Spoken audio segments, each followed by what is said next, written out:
Dans un texte publié sur sa page Facebook, l'universitaire Adel Abderrezzaq analyse la situation complexe de la Syrie après la chute du régime de Bachar el-Assad, mêlant espoir de libération et tragédie profonde.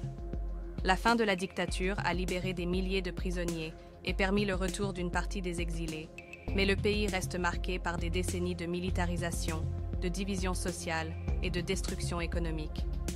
Une élite politique et intellectuelle brisée, des familles disloquées et des institutions affaiblies composent un tableau sombre, tandis que la société syrienne est tiraillée entre djihadisation et ingérences étrangères, notamment turques et américaines. La corruption, l'économie de guerre et les conflits ethniques aggravent la situation, alimentant un pessimisme généralisé.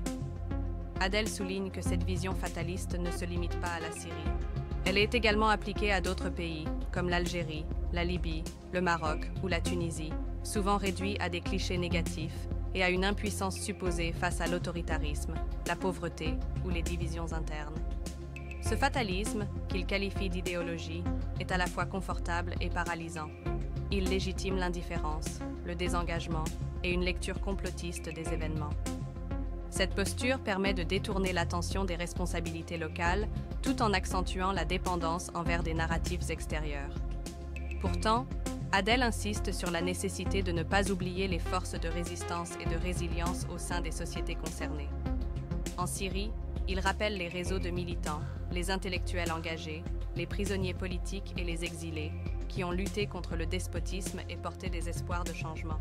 Ces efforts, souvent occultés par les discours dominants, témoignent de la richesse historique et culturelle de la société syrienne, que ni le djihadisme ni les ingérences impérialistes ne peuvent totalement effacer.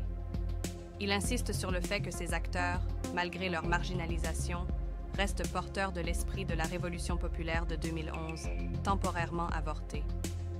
Dans sa conclusion, l'auteur met en garde contre l'utilisation de ce fatalisme pour justifier l'immobilisme ou la soumission au régime en place. Il prend l'exemple de l'Algérie, où des discours alarmistes encouragent à rester soudés avec les gouvernants face à des menaces supposées externes.